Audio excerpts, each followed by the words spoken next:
நம்மளால வந்துட்டாங்களா? நம்மளோட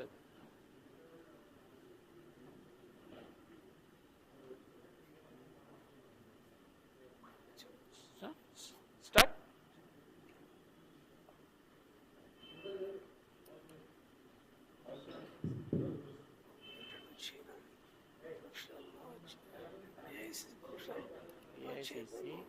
Professional Congress, Data Analytics, Manifesto Committee, Head Chairman, praveen Chakravarty.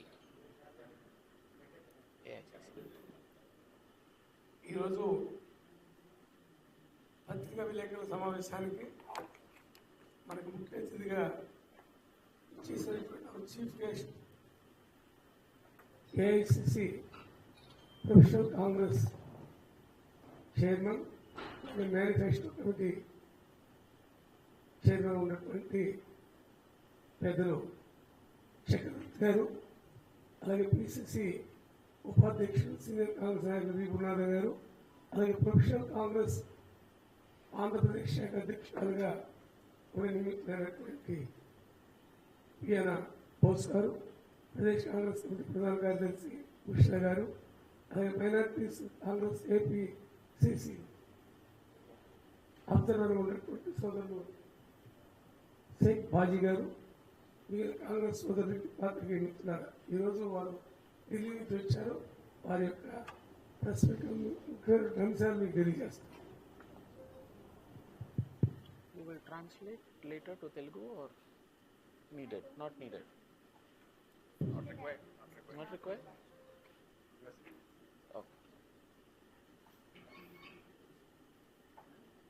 Good morning. First, I am delighted to come to Vijayawada on behalf of the All India Congress Committee. It's a long way from Delhi, but the All India Congress Committee leadership was very particular that we do this in Vijayawada on behalf of the Andhra Pradesh Congress Committee. It is a reflection of the importance of the Andhra Pradesh Congress and our plans and strategy for building the Congress party in Andhra Pradesh in the next 5 years. Today I'm going to talk about how the people of India, state governments, and especially southern states are being hurt, damaged, destroyed by GST. So I'm going to give let me start with a simple example. Let us say a poor farmer in Andhra Pradesh has worked very hard for 1 month and saved some money, and he wants to go watch this film, this big hit movie, Pushpa 2. Let us say he wants to go to a movie theater and watch Pushpa 2. Let us assume there is a big business owner in Andhra Pradesh, such as Heritage Foods. Some big business is there, no? In Andhra, Heritage Foods. So let's say the owner of that company also wants to watch Pushpa 2 in a movie theater. The poor farmer and the big company owner, when they go and buy that movie ticket for Pushpa 2, they both pay 18% GST. What is the issue here? First, they pay 18% GST, very high. Second, why is the poor farmer and the big business owner paying the same amount of tax? For the poor farmer, he has worked for 1 month, saved some money. For the big business owner, it is probably just 5 minutes of savings, the cost of that movie ticket. But they both pay the same percentage of tax. Why? This is why in economics, we call GST a bad tax. It's a bad tax because the rich and the poor pay the same percentage of tax. But if you take income tax is higher for rich people. If you're earning crores, then you pay 35% or more, 40%. If you're earning less, you pay 10 or 15%. So income tax is a good tax. GST is a bad tax. This is what we say in economics. So then what should a government do? A government should minimize bad tax and maximize good tax, correct? That is what is good for the people of India, for the people of any country. In every country in the world, if the government collects 100 rupees in taxes, 65 rupees come from good tax, 35 rupees from bad tax. Bad tax should be low, good tax should be high. But the Modi government has done exactly the opposite. Only in India, the bad tax is 65, good tax is 35. This means the poor people are getting hurt much more than the rich people. Now let us ask, why is the farmer paying 18% GST, such a high GST, for a movie ticket to watch Pushpa or to go eat dosa? Why? Because what the Modi government did in 2019 September, suddenly one day in Goa, the finance minister announced a big tax cut for corporates, 1.5 lakh crores every year they gave away to the big corporates. So if they give away such a big tax cut to corporates, then the government has to recover that money from somewhere else. So the GST rates are very high. So the GST rate of 18%, the poor farmer is paying 18% GST on that movie ticket because the owner of Heritage Foods has got a corporate tax cut. Is that fair? The farmer is paying for the company owner. This is not just what I am saying. This is not just what the Congress party is saying. This is facts. This is data. This is government's own reports. So it is because of such a big corporate tax cut, our GST rates are very high, our bad tax is very high, and poor people are getting hit. This is why the leader of the opposition, Mr. Rahul Gandhi, 10 years ago said the Modi Sarkar is a suit boot ki sarkar. Suit boot ki sarkar because the company owners get tax cuts, poor farmer or the poor people have to pay for that tax cut. So then, what is the difference between, you can ask, the GST was a Congress idea. So what is the difference between Congress GST and Modi's GST? GST was an idea that was brought by what I call the father of modern India and former Prime Minister of India, world famous economist Dr. Manmohan Singh. he wanted to bring GST when he was Prime Minister. At that time, he could not, because there was one Chief Minister who objected to it.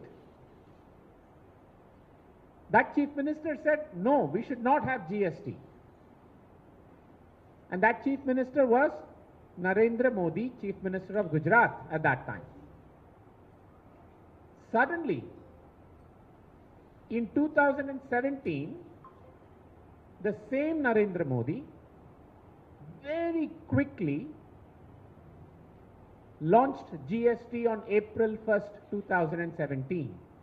Why? You can ask why. To distract and deflect from the disastrous demonetization that they did in November 2016. So to distract and deflect, he launched GST on 1st of April midnight in Parliament on 2017. Very hurriedly. So what is the result? We did not, Congress and Dr. Manmohan Singh's GST was a good and simple tax. Narendra Modi's GST has become Gabbar Singh tax. And that is because they wanted to launch it in a very hurried manner to deflect from demonetization. Now, why is the GST under Narendra Modi so bad, and how will it be different? So, for example, I know most of you here like to have dosa in the morning. Some of you will go to a restaurant and order plain dosa for breakfast. Some of you may order ghee dosa. Some of you may order ghee masala dosa. Guess what? GST rates are different for each type of dosa. When that farmer and company owner go to watch Pushpa 2, let's say they want to buy popcorn. If the farmer says, let me buy caramel popcorn, and if the company owner says, let me buy salted popcorn, caramel popcorn has higher rate than salted popcorn. So which is why one person in Coimbatore very jokingly said, sir, just give me plain dosa, I will bring ghee from my home and I'll put. So I don't have to pay extra tax for ghee dosa. This is how complicated Modi's GST has become. As an economist, I can tell you it makes no sense. GST was supposed to be a good and simple tax. Today it's Gabbar Singh tax, because whether we eat salted popcorn or caramel popcorn, ghee dosa or plain dosa, masala dosa or rava dosa, GST rates are different. Can a country be run like this? This is how bad Modi's GST is. Now the other important thing, and here I'm going to be politically neutral. I'm in Andhra Pradesh. Andhra Pradesh has legitimately elected Chandrababu Naidu Garu as their Chief Minister, right? If Chandrababu Naidu Garu wants to deliver welfare to the people of Andhra Pradesh, wants to fulfill his promises that made in the election to the people of Andhra Pradesh, he needs money. How can he get money? Through taxes. Today, he has to go run to Delhi and beg Narendra Modi and Nirmala Sitharamanji for money. Did the people of Andhra Pradesh vote for Narendra Modi and Nirmala Sitharaman, or did they vote for Chandrababu Naidu? Why should he go to Delhi? Is he not a legitimately elected Chief Minister of Andhra Pradesh? And not only that, when he goes to beg for money, the Modi government now says, we will put conditions to give you money. One nation, one ration. One nation, one language you have to implement in your state. Learn Hindi, then we will give you money. Who are they to dictate this? People of Andhra Pradesh did not vote for them. They rejected them. Why are they controlling the state like this? Next, when GST is collected from everybody, this money goes into a pool. And from that pool, it is given to states. That is how our GST was designed. What is happening under Modi government? They collect GST, but they also collect cess. They say if you go and buy a movie ticket or eat dosa or fill petrol, there will be an extra cess.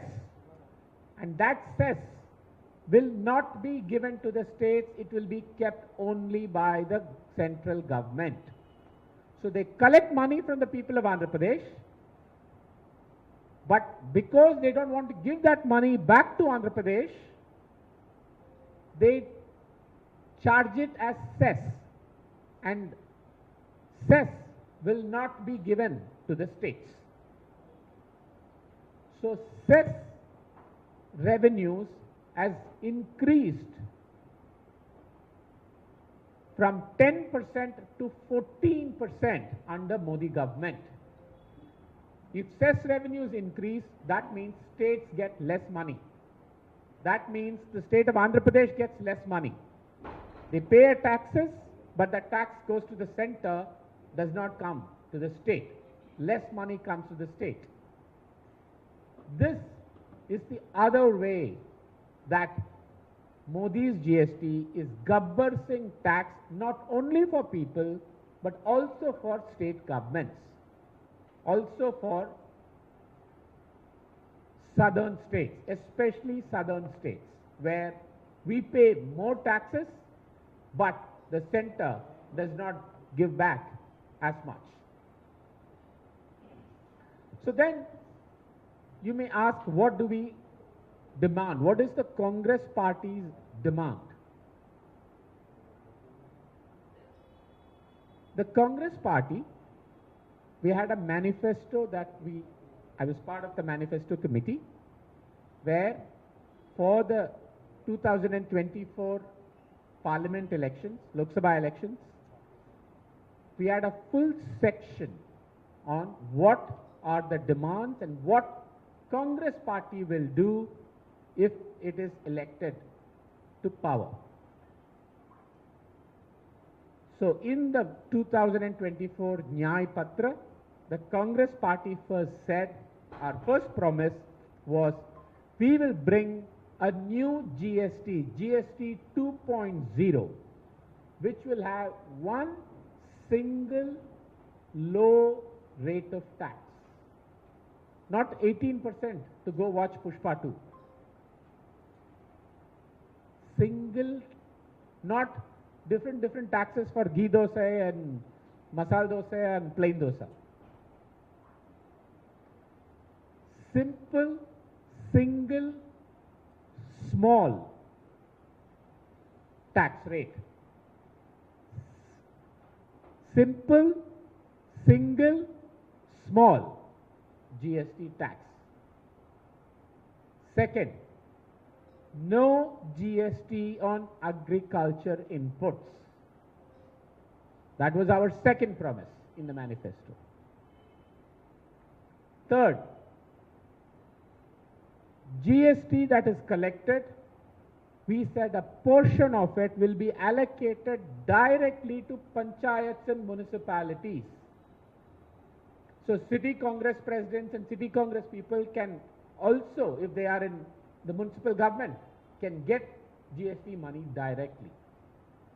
This was the third important promise we made in the manifesto.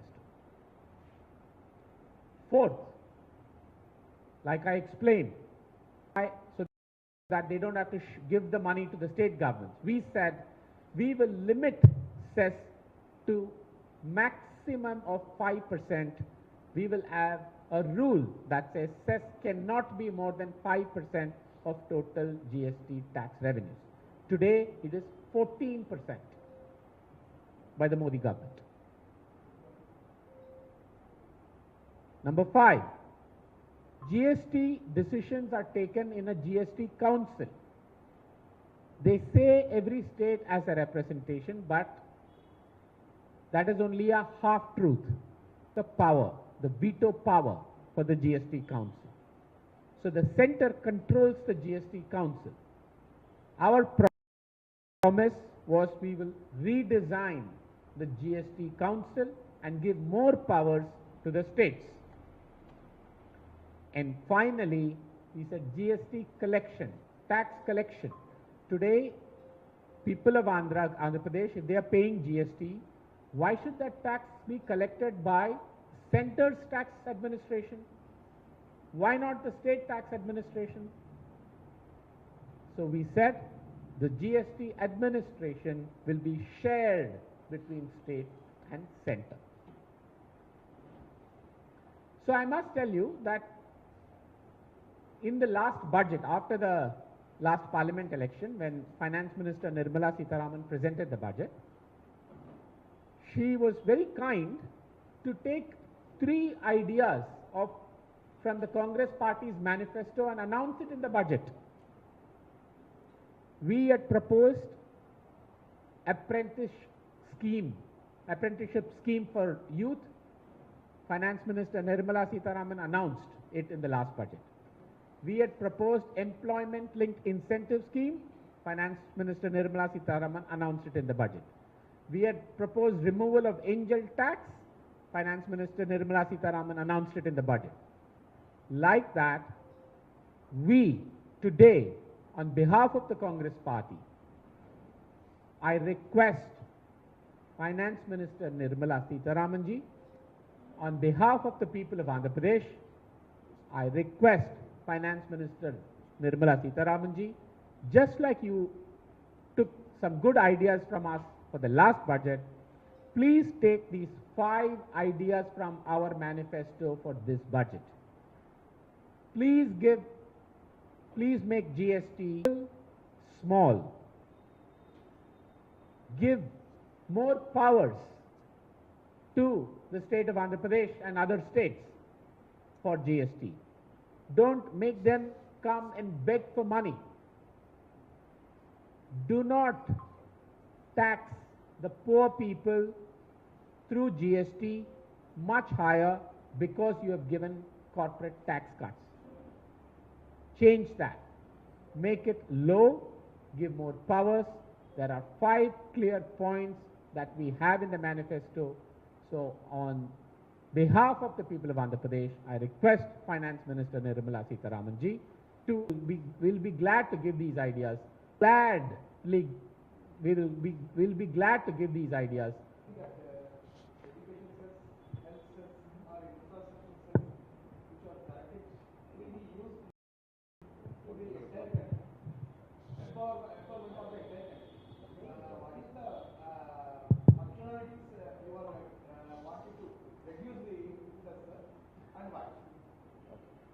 So cess, as you said, you are going to collect 5% of cess. Maximum. So, is it compatibility with the entire country nation, sir? Yeah, so what 5%, what I mean, I'll tell you.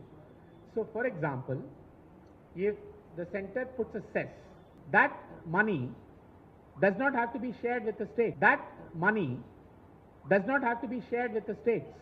I don't have to give that money to Chandrababu Naidu Garu for more and more cess. That means I collect more and more money in the center without giving it to the government of Andhra Pradesh. And that has now become 14%. We are saying we will reduce it. Please reduce that. If you reduce that, that means you will give more money to the government of Andhra Pradesh. So this is about sharing of revenues. Cess is a way by which the center cheats the state governments and not give them money.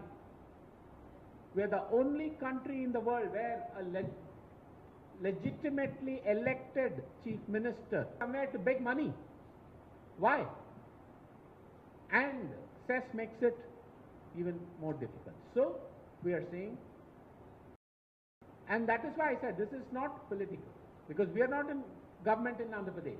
This is for the people of Andhra Pradesh.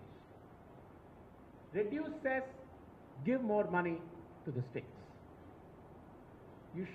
My question is, why is the Chief Minister of Andhra Pradesh, Chandrababu Naidu Garu, not demanding this? Why is he not asking the Finance Minister to reduce the cess and give more money? Is he not elected here to govern?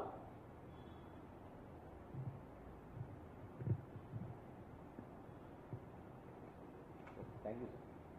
Thank you.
బయట తీసుకుంటున్నా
Why is